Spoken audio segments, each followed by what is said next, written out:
Good morning student.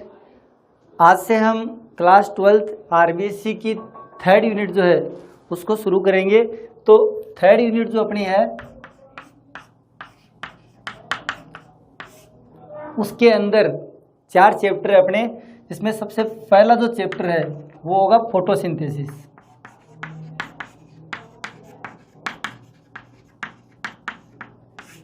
दूसरा chapter रहेगा respiration.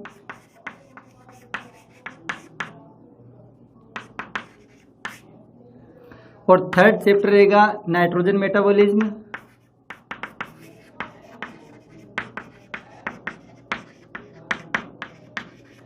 And एंटो साइकिल। और जो फोर्थ चैप्टर रहेगा इसका वो रहेगा प्लांट ग्रोथ।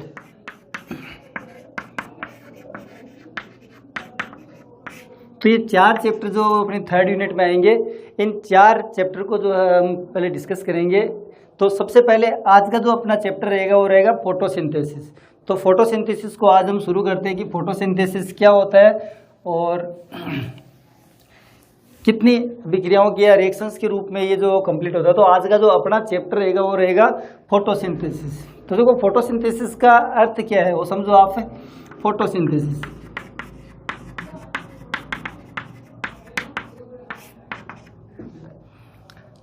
तो क्या मीनिंग होती है फोटोसिंथेसिस की,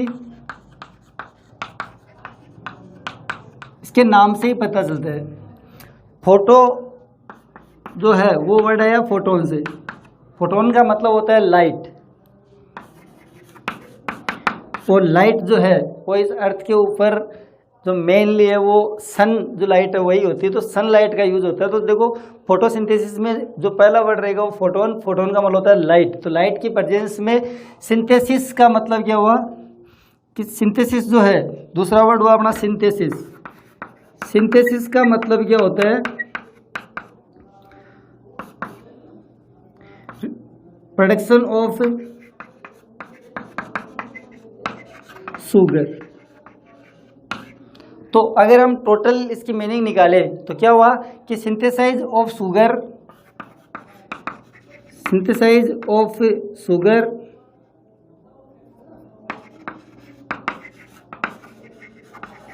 इन प्रेजेंस ऑफ लाइट। तो क्या मतलब हुआ कि प्रकाश की उपस्थिति के अंदर भोजन का निर्माण करना, या शुगर जिसको शर्करा कहते हैं, तो शुगर का जो फॉर्मेशन है, जो निर्माण करना है, उसको हम फोटोसिंथेसिस कहेंगे। तो फोटोसिंथेसिस हम छोटी क्लासों से पढ़ते आ रहे हैं। हमने ये पढ़ा है कि हरे पादप जो होते हैं उन्हीं के अंदर ये एबिलिटी पाई जाती है कि वो सनलाइट की प्रेजेंस में और क्लोरोफिल और जो है सूर्य सनलाइट जो इसकी प्रेजेंस के अंदर शुगर का निर्माण या शुगर को सिंथेसाइज करते हैं। ये जो एबिलिटी जो है, ये एबिलिटी जो है वो किस में पाई जाती है, ग्रीन प्लांट के अंदर पाई जाती है। तो अपन ये छोटे क्लासों से पढ़े हैं। अब देखो अगर हम फोटोसिंथेसिस की रिएक्शन को देखें तो हम जानते हैं कि फोटोसिंथेसिस में CO2 6 मॉलिक्यूल CO2 के, इसके अलावा 12 molecule H2O, chlorophyll and sunlight, इसकी प्रेजेंस में C6H12O6 बनता है, यानी ये शर्करा है जिसको हम ग्लूकोज कहेंगे। क्या कहेंगे, ग्लूकोज। तो ये बन गया ग्लूकोज। इसके अलावा इस प्रोसेस के अंदर O2 रिलीज होती है जिसको ऑक्सीजन कहते हैं, और 6 मॉलिक्यूल O2 के और 6 मॉलिक्यूल H2O के वापस रीसिंथेसाइज होते हैं।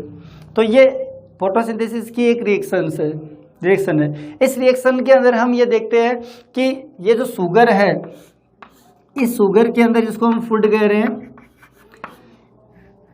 इस शुगर के अंदर जो कार्बन है, ये कार्बन कहाँ से आया है।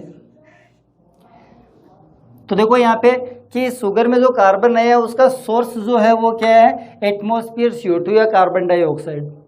तो एटमॉस्फेयर जो कार्बन डाइऑक्साइड है वही इस धरती के ऊपर जितना फूड है उस सारे फूड के का जो सोर्स है वो एकमात्र एटमॉस्फेयर CO2 या कार्बन डाइऑक्साइड है। इसी से ही पूरा का पूरा फूड बनता है। अब ध्यान दो यहाँ पे कि सबसे पहले स्टैनले हॉल नाम के वैज्ञानिक थे।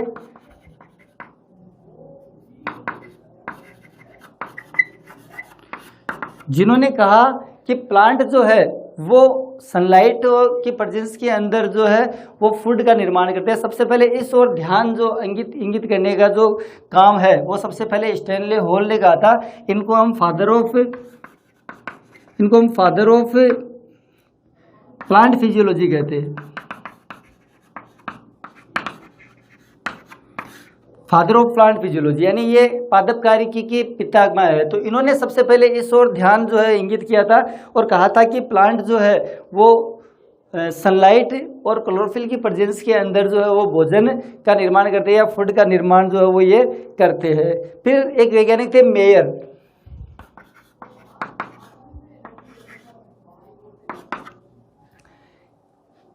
तो मेयर ने क्या कहा, यहाँ इस रिएक्शन में देखो, आप इस रिएक्शन में देखते हो कि यहाँ पे जो सनलाइट की एनर्जी है इसको हम क्या कहेंगे, लाइट एनर्जी हो गई है। तो सनलाइट की जो लाइट एनर्जी है उसको किस में कन्वर्ट किया जाता है, ग्लूकोज के रूप में। और ग्लूकोज क्या हो गई, केमिकल एनर्जी। तो ये केमिकल एनर्जी हो गई।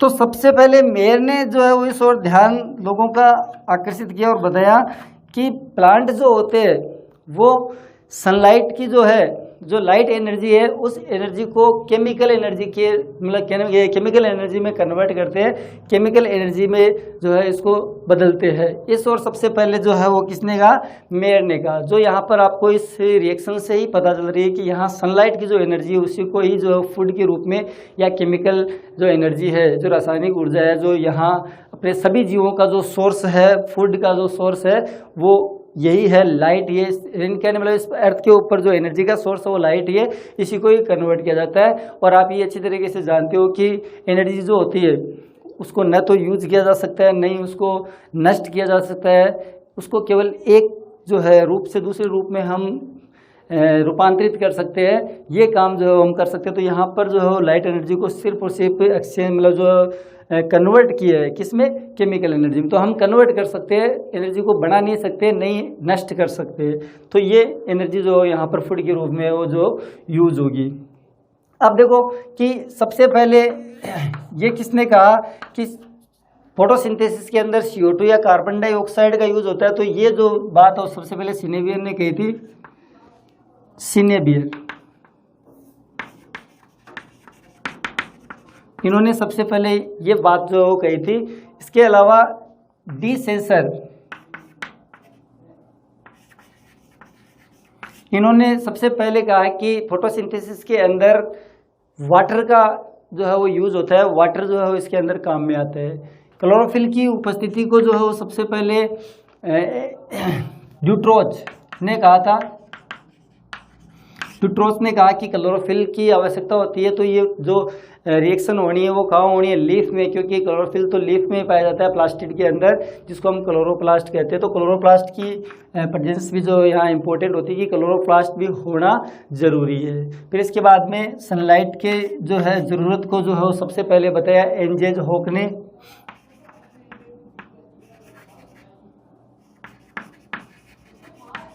इन्होंने कहा कि सनलाइट की आवश्यकता होती है और इन्होंने कहा कि इस दौरान जो है सनलाइट से जो है वो ग्लूकोज का निर्माण जो है वो होता है।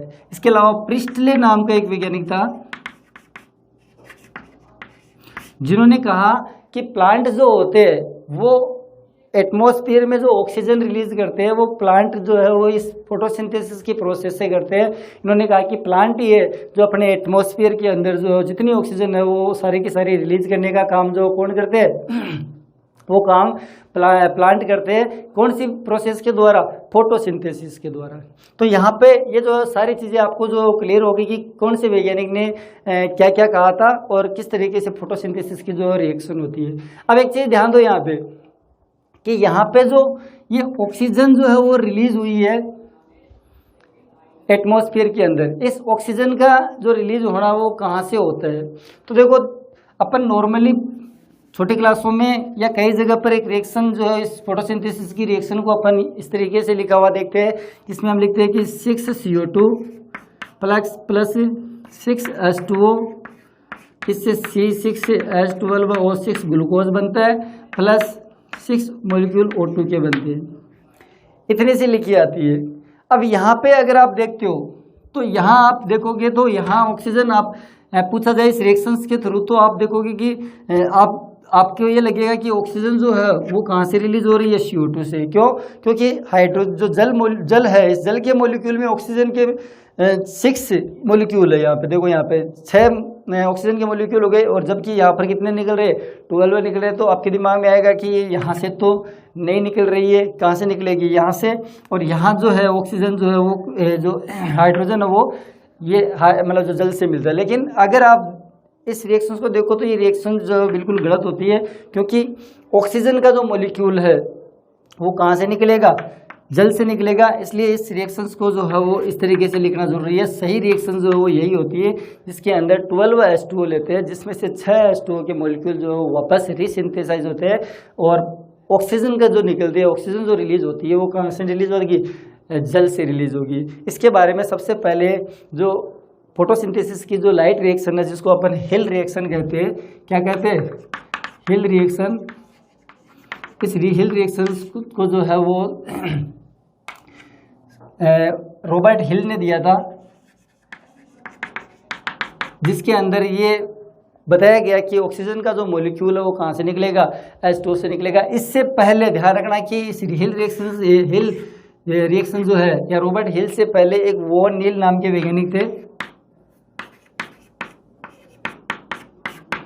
जिन्होंने बैक्टीरिया के ऊपर जो फोटोसिंथेसिस के एक्सपेरिमेंट किए, और उन्होंने जो कंफर्म किया था कि ऑक्सीजन के जो मॉलिक्यूल है या ऑक्सीजन जो रिलीज होती है वो कहाँ से रिलीज होती है, H2O से रिलीज होती है। तो ये काम जो सबसे पहले, यानी इस बात को बताने का जो श्रेय है वो सबसे पहले वॉन नील को जाता है। फिर इसके बाद में रॉबर्ट हिल ने हिल अभिक्रिया के द्वारा ये जो है वो कन्फर्म कर दिया था कि O2 जो कहाँ से निकलेगी, मतलब H2O से निकलेगी। और आपको बताऊं कि इसके बाद में एक रूमेन नाम के वैज्ञानिक थे, कॉमन रूमेन एंड रूमेन। इन्होंने फोटोसिंथेसिस के अंदर जो ऑक्सीजन यानी H2O के अंदर जो ऑक्सीजन का मॉलिक्यूल था तो वो O18, यानी ये एक रेडियो समस्थानिक है। तो इस O18 जो O218 जो रेडियो समस्थानिक है, इसका यूज किया, और इससे जो है ये कंफर्म हो गया कि ऑक्सीजन जो है वो केवल और केवल वाटर से रिलीज होती है, CO2 से ये रिलीज नहीं होती। तो ये कुछ जनरल बातें हैं फोटोसिंथेसिस से संबंधित, जो हम अपन ने जो इसकी हिस्ट्री और फोटोसिंथेसिस की जो रिएक्शन है उसके ऊपर जो थोड़ा डिस्कस की है। अब अपन देखते हैं कि फोटोसिंथेसिस की साइट क्या है, यानी फोटोसिंथेसिस होता कहाँ पर है। तो देखो, फोटोसिंथेसिस की क्या साइट होती है, कौन सा सेल ऑर्गन है जिसके अंदर फोटोसिंथेसिस कंप्लीट होता है, उस ऑर्गन की स्ट्रक्चर क्या है, और उसके अंदर कौन कौन सी स्ट्रक्चर्स है, जिनके अंदर कौन कौन सी रिएक्शंस या क्रियाएं होगी जिनके द्वारा फोटोसिंथेसिस जो कंप्लीट होता। तो हम अगर साइट ऑफ फोटोसिंथेसिस देखें, साइट ऑफ फोटोसिंथेसिस, तो आपको बता दो कि फोटोसिंथेसिस की जो प्रोसेस होती है वो होती है क्लोरोप्लास्ट में। कहाँ होती है, क्लोरोप्लास्ट।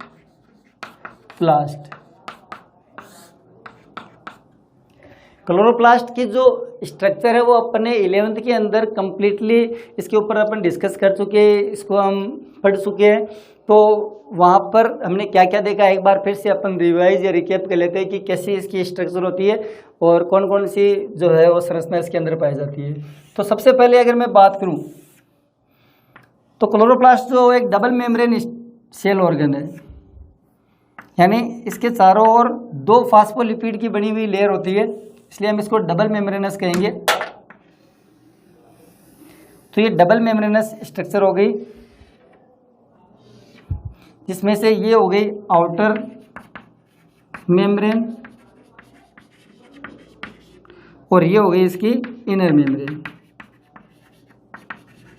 आपको बता दूं कि दोनों मेम्ब्रेन जो है वो फास्फोलिपिड की बनी होती है। बाहर वाली प्रोटीन के लिए जो है वो परमेबल होती है, अंदर प्रोटीन आ सकती है, तो ये प्रोटीन परमेबल होगी। इसका मतलब है कि प्रोटीन के मॉलिक्यूल जो इसके अंदर से गुजर सकते हैं, और ये जो है इम्परमेबल होती है प्रोटीन।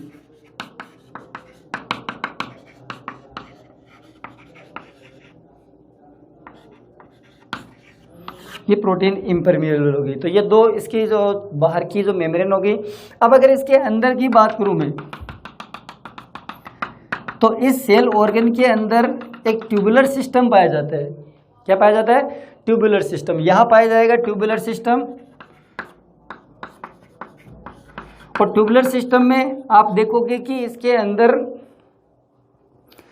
जो नलियां, ट्यूब जो होती है, वो ट्यूब्स जो वो इसके अंदर अरेंज होती है। अब वो उसका अरेंजमेंट क्या है? अगर हम उस ट्यूब को नाम दे तो उस ट्यूब को हम कहेंगे लेमिली।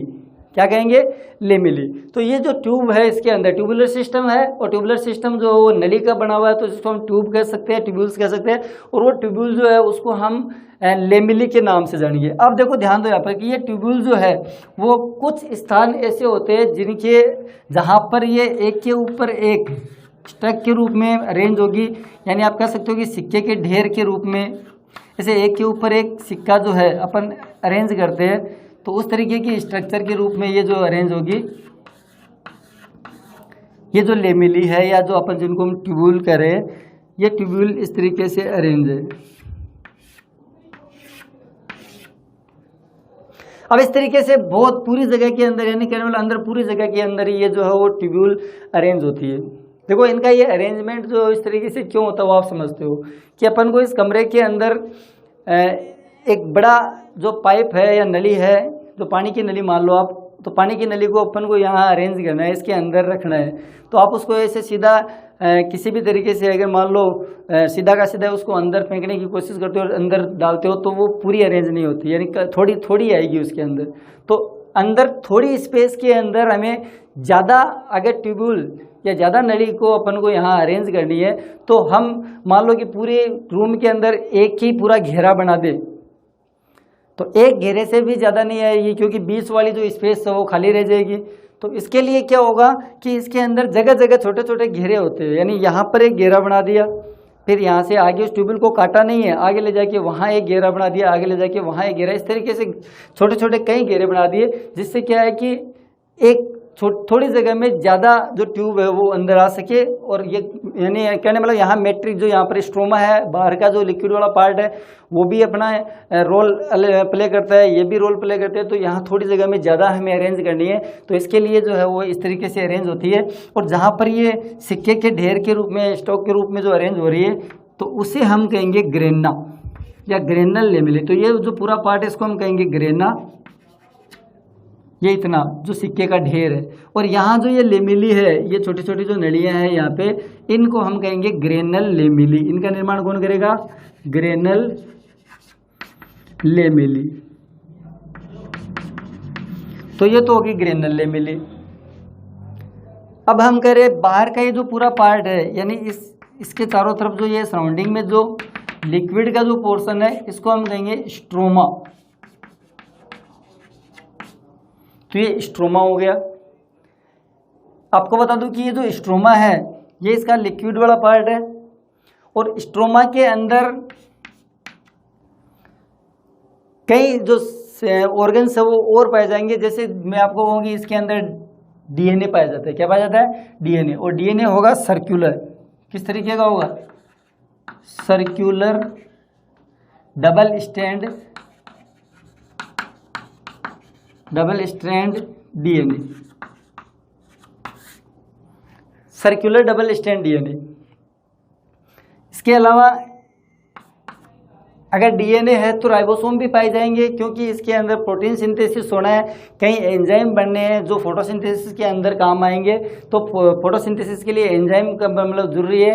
और एंजाइमों का निर्माण जो है, या एंजाइमों का जो मतलब जो बनना है, वो किससे होगा? आपको पता है कि डीएनए से ही एंजाइम बनते हैं, डीएनए ही प्रोटीन सिंथेसिस का काम करते हैं, सारे एंजाइम प्रोटीन है। तो डीएनए से आरएनए बनेगा, आरएनए से फिर प्रोटीन बनेगी ट्रांसक्रिप्शन के द्वारा। तो डीएनए से ट्रांसक्रिप्शन के द्वारा आरएनए और आरएनए से ट्रांसलेशन के द्वारा डीएनए मतलब जो है प्रोटीन बनेगी।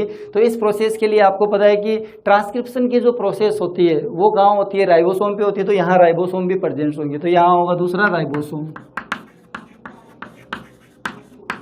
और राइबोसोम्स आपको बता दूं कि 70S प्रकार के होते हैं। इसके अलावा कुछ स्टार्च ग्रेन्यूल होंगे,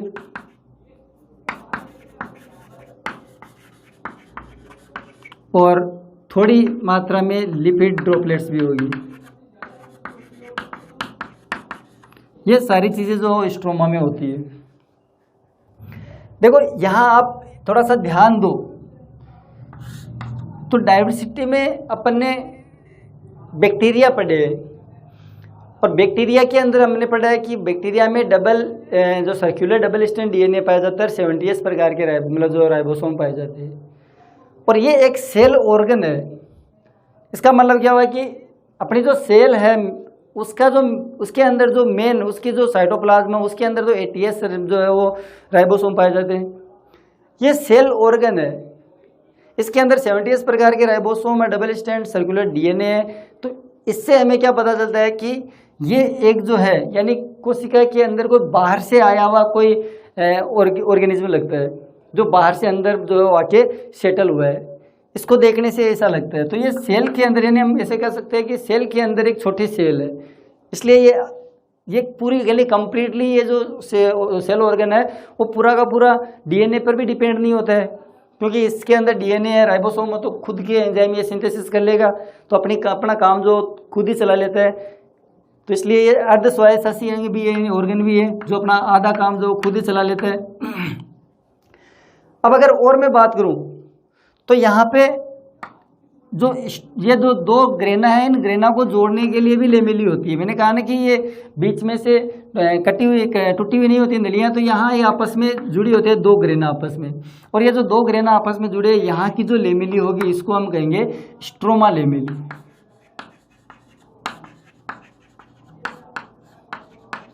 ये स्ट्रोमा लेमेली होगी। अब एक चीज ध्यान रखना कि फोटोसिंथेसिस जो वो दो चरण जो है या दो प्रोसेस जो होती है इनकी पूरी, यानी फोटोसिंथेसिस की जो पूरी प्रक्रिया है वो दो प्रोसेस में होती है, जिनमें से एक तो होती है लाइट रिएक्शन या एक होती है डार्क रिएक्शन। तो यहाँ ध्यान रखना कि स्ट्रोमा वाला जो पार्ट है यहाँ फोटोसिंथेसिस की लाइट रिएक्शन होगी,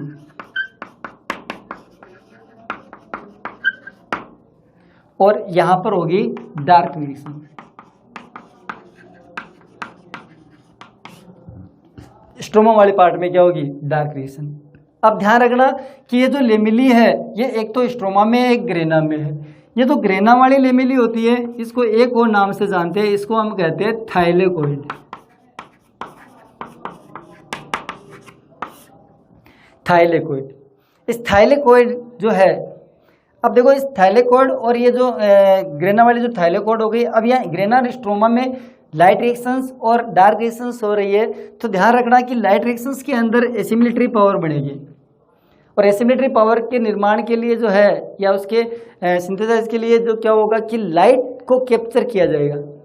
और आपको पता है कि लाइट को कैप्चर करने के लिए हमारी जो सेल है उसके अंदर पिगमेंट पाए जाते हैं। क्या पाए जाते हैं, पिगमेंट। तो हमारी सेल में पिगमेंट प्रेजेंस होने चाहिए, जिनको हम वर्ण कह रहे हैं। ये पिगमेंट यहाँ क्लोरोप्लास्ट में प्रेजेंस है, ठीक है। और क्लोरोप्लास्ट को आप जानते हो कि ये इसको हम जो है वो क्रोमोप्लास्ट भी कह रहे हैं। क्रोमोप्लास्ट क्यों कह रहे हैं, क्रोमो मतलब होता है कि रंगीन, और प्लास्ट यानी ये मतलब जो संरचना। तो यहाँ पे क्रोमोप्लास्ट का मतलब हो गया कि ये रंगीन है, तो ये हरे रंग का है, ठीक है। हरे रंग का ये जो है वो स्ट्रक्चर है, हरे रंग का प्लास्टिड है।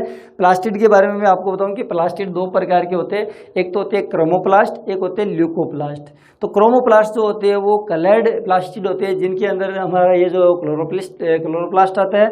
और ल्यूकोप्लास्ट की अगर मैं बात करूँ तो ल्यूकोप्लास्ट जो है वो कलरलेस है, उसके अंदर कलर नहीं होते। तो वो प्लास्टिड जो है वो स्टोरेज करने का काम करते हैं, जो फूड जो बनता है यहाँ पे उस फूड को वो स्टोरेज करने का काम करते हैं। तो ये प्लास्टिड की बात होगी, इसके अंदर पिगमेंट होंगे। अब वो पिगमेंट किस तरीके से होंगे तो बताऊँ आपको कि ये जो थैलेकोइड है, इस थैलेकोइड की जो अंदर वाली इनर सरफेस है, इस इनर सरफेस के ऊपर छोटे छोटे, बहुत ही छोटे छोटे ग्रेन्यूल्स पाए जाते हैं, कणिकाएं पाई जाती है, छोटी छोटी सूक्ष्म अनेक कणिकाएं पाई जाती है।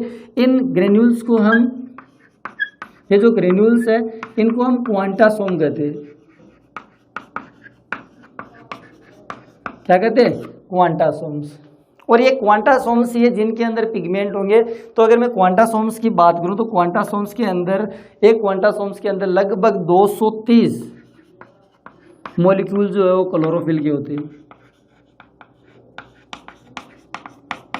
इसके अलावा 48 जो कैरोटिनॉइड होते हैं और कई प्रकार के एंजाइम वगैरह जो इन क्वांटासोम्स के अंदर पाए जाते हैं। तो यहीं पर ही जो है ये मॉलिक्यूल होंगे और ये मॉलिक्यूल जो है वो जो सनलाइट है उसको एब्जॉर्ब करेंगे और सनलाइट को एब्जॉर्ब करके और सनलाइट की जो एनर्जी है उस एनर्जी को एसिमिलेटरी पावर के अंदर जो है ये क्या करेंगे? चेंज करेंगे। तो ये अपना जो है वो साइट है, वो सेल ऑर्गन है जिसके अंदर फोटोसिंथेसिस की जो प्रोसेस पूरी होती है। और इसकी स्ट्रक्चर जो अपन ने पहले 11th में भी पढ़ रखी है, दोबारा हमने इस पूरी स्ट्रक्चर को जो हो रिकैप किया है, तो शायद आपको समझ में आ गया होगा। तो अब देखो हम बात करते हैं कि कौन कौन से पिगमेंट जो है वो इसके अंदर प्रेजेंट होंगे। यानी कहने का मतलब है कि इस क्लोरोप्लास्ट के अंदर वो पिगमेंट कौन कौन से है जो यहाँ प्रेजेंट होंगे और उन पिगमेंट का क्या क्या रोल जो है वो लाइट एब्जॉर्प्शन में होगा और उनका कलर क्या होगा और वो किस तरीके से अरेंज होते हैं। तो इसके बारे में अपन जो अपना अगला डिस्कस रहेगा। तो अभी हम थोड़ा सा डिस्कस कर लेते हैं पिगमेंट में कि पिगमेंट कौन कौन से होते हैं। तो हम बात करें फोटोसिंथेसिस जो पिगमेंट है वो, तो देखो अगर मैं फोटोसिंथेसिस की बात करूँ तो फोटोसिंथेसिस में 3 पिगमेंट होते हैं। कितने होंगे? यानी प्लांट के अंदर जो 3 प्रकार के पिगमेंट पाए जाते हैं, जिनमें से सबसे पहला जो है वो होगा क्लोरोफिल।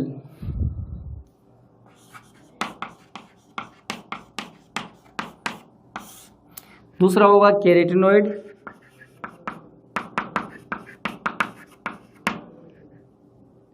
और तीसरा होगा फाइकोविलेंस।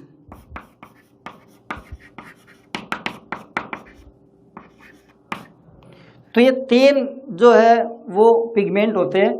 इनमें से सबसे इम्पोर्टेंट जो पिगमेंट है वो है अपना क्लोरोफिल। आपको बता दूं कि यहाँ पर जितने भी, यानी कुछ आप जानते हो कि बैक्टीरिया भी फोटोसिंथेसिस करते हैं और एल्गी और ग्रीन प्लांट तो करते ही करते हैं। तो क्लोरोफिल जो है वो कितने टाइप का होता है, तो यहाँ ध्यान रखना कि क्लोरोफिल जो है वो क्लोरोफिल ए सबसे इम्पोर्टेंट है, जो बैक्टीरिया को छोड़ के इस अर्थ पे मिलने वाले सभी प्लांट और एल्गी के अंदर पाया जाता है क्लोरोफिल ए। दूसरा होगा क्लोरोफिल बी, तीसरा chlorophyll C, chlorophyll D, chlorophyll E. इसके अलावा 2 क्लोरोफिल और होंगे जो बैक्टीरिया के होंगे, जिनमें से बैक्टीरियो क्लोरोफिल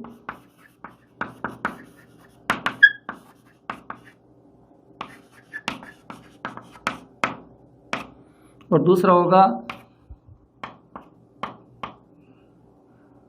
बैक्टीरियोविरिडिन।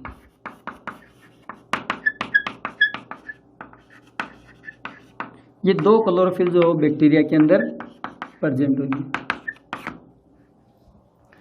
ध्यान रखना कि क्लोरोफिल जो है, इस क्लोरोफिल में ये दोनों जो क्लोरोफिल है वो कार्बनिक जो सॉल्वेंट होते हैं उनके अंदर मतलब घुलते हैं, विले होते हैं, उनके अंदर ज़्यादा घुलते हैं। तो कार्बनिक जो सॉल्वेंट के अंदर, यानी ये कार्बनिक जो सॉल्वेंट है उसमें ज़्यादा घुलते हैं। ध्यान रखना कि सबसे, यहाँ एक चीज़ और थोड़ी सी ध्यान रखना, नोटिस कर लेना इस बात को कि सबसे ज़्यादा जो सॉल्वेंट है वो कौन सा है? Chlorophyll B. तो ये सर्वाधिक अपन कह सकते हैं कि सबसे ज़्यादा सॉल्वेंट है, मैक्सिमम सबसे ज़्यादा सॉल्वेंट जो है वो कौन सा होगा? क्लोरोफिल बी होगा। ठीक है। अब थोड़ा सा क्लोरोफिल के बारे में हम पढ़ ही रहे हैं, तो थोड़ी सी इसकी स्ट्रक्चर जो है, एक नॉर्मल स्ट्रक्चर को अपन यहाँ डिस्कस कर लेते हैं कि क्लोरोफिल ए जो या जो बी है, इन दोनों में क्या अंतर है, क्या डिफरेंट है, और ये जो दोनों क्लोरोफिल है इनकी क्या स्ट्रक्चर होती है। तो देखो, सबसे पहले ध्यान रखना कि क्लोरोफिल की जो स्ट्रक्चर होती है उसके अंदर एक हेड पाया जाता है और एक पाई जाती है टेल। तो ये जो हेड है इसका, इस हेड को हम कहते हैं पोरफायरिन हेड, और इसकी जो टेल है इसको हम कहते हैं फाइटोल टेल। अब यहाँ पे ध्यान रखना कि यहाँ पोरफायरिन जो हेड है, इस हेड का निर्माण 4 पायरोल रिंग से होती है। ये पायरोल रिंग है, तो 4 पायरोल रिंग जो होती है वो मिलकर इसका पोरफायरिन हेड बनाता है, और चारों जो रिंग है वो आपस में मेथिल बॉन्ड से जुड़ती है, और चारों आपस में मिलकर, यानी ये 4 है तो चारों आपस में मिलकर क्या बनाएगी, टेट्रा पायरोल रिंग। ये टेट्रा पायरोल रिंग बनाएगी, और इस टेट्रा पायरोल रिंग के सेंटर में यहाँ ध्यान रखना मैग्नीशियम होता है, यहाँ पे मैग्नीशियम होगा। तो एक चीज़ आपको समझ में आ गई कि क्लोरोफिल के स्ट्रक्चर के निर्माण के अंदर मैग्नीशियम जो आयन है उसका रोल होता है, इंपॉर्टेंट रोल। बिना मैग्नीशियम के जो क्लोरोफिल जो है वो नहीं बन सकता, तो ये मैग्नीशियम अंदर होगा। इसकी जो चौथी रिंग है, इस रिंग के साथ में एक एल्कोहल चेन जुड़ी होती है।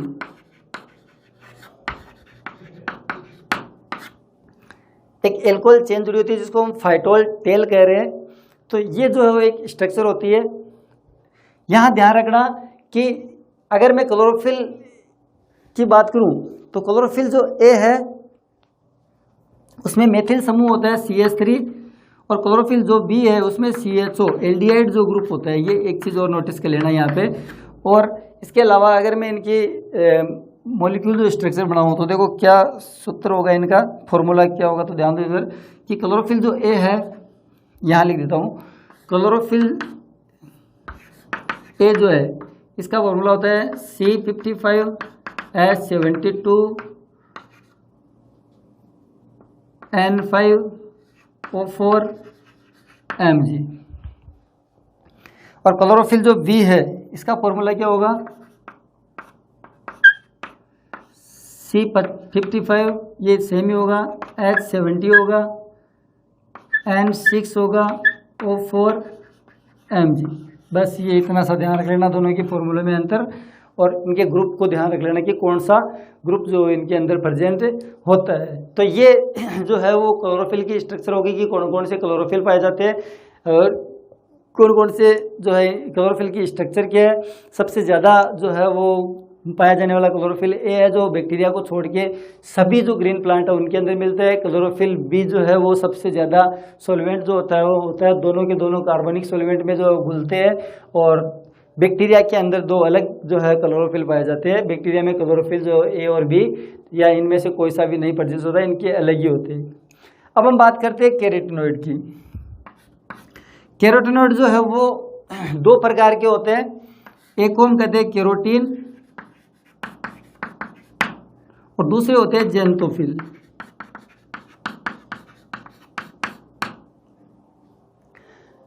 अब यहाँ पे ध्यान रखना कि कैरोटीन जो है वो रेड कलर का होता है।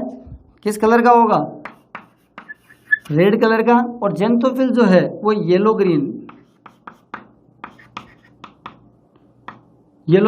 ब्राउन कलर का, येलो ब्राउन कलर का होगा। जो कैरोटीन है इसमें सबसे इंपॉर्टेंट बीटा कैरोटीन होता है,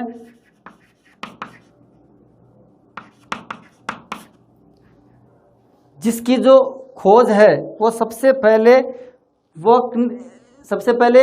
वेकनोर्डर ने की थी। तो सबसे पहले वेकनोर्डर, इन्होंने गाजर के अंदर इसकी खोज की थी। ये भी ध्यान रखना थोड़ा सा कि गाजर के अंदर जो सबसे पहले इसको खोजा गया था कैरोटीन को, और बीटा कैरोटीन जो सबसे ज़्यादा पाया जाता है। ज़ैंथोफिल की बात करूँ तो इसमें ल्यूटीन आता है, और ल्यूटीन जो है वो करीब करीब ग्रीन प्लांट के अंदर आपको मिल जाते हैं। अगला जो है उसको हम कहते हैं फाइकोबिलिन। ये 2 प्रकार का होगा, एक होगा फाइकोस इरिथ्रिन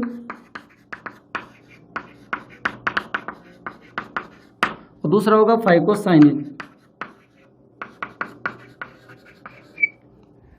ध्यान रखना कि फाइको इरिथ्रिन जो है वो रेड एल्गी में, रेड कलर का होता है, तो रेड एल्गी में मिलेगा ये रेड एल्गी, तो ये रेड एल्गी में सबसे ज़्यादा प्रेजेंट होगा। और फाइकोसाइनिन जो है ये ब्लू कलर का होगा, और ब्लू कलर का है तो इसका मतलब साइनोफाइसी में मिलेगा। तो ये रेड एल्गी ये हो गए साइनोबैक्टीरिया में। आपको बताया कि रेड एल्गी जो है वो रोडोफाइसी के सदस्य होते हैं और साइनोबैक्टीरिया जो होते हैं वो साइनोफाइसी के सदस्य होते हैं। तो ये साइनोफाइसी के मेंबर में फाइकोसाइनिन मिलेगा और रोडोफाइसी के जो मेंबर है उनके अंदर फाइकोइरिथ्रिन मिलेगा। फाइकोइरिथ्रिन रेड एल्गी जो है यानी रेड कलर का है तो ये रेड एल्गी में मिलेगा, वो ब्लू कलर का होता है। तो इस तरीके से ये जो पिगमेंट है वो इतने पिगमेंट जो है वो क्लोरोप्लास्ट के अंदर जो अपने पाए जाते हैं, सारे के सारे जो है वो आपको पता है कि कलर्ड है, तो कलर है तो इनको क्रोमोप्लास्ट भी हम कह रहे हैं, जिनके अंदर इतने सारे जो है वो पिगमेंट पाए जाते हैं जो लाइट एब्जॉर्प्शन का काम करते हैं। लाइट एब्जॉर्प्शन के द्वारा लाइट की एनर्जी जो है उसको एसिमिलेटरी पावर के अंदर चेंज किया जाता है। तो उसके लिए लाइट को ऑब्जॉर्ब करना जरूरी है, लाइट को अवशोषित करना जरूरी है। तो लाइट को अवशोषित करने का काम ये सारे के सारे जो पिगमेंट करते हैं।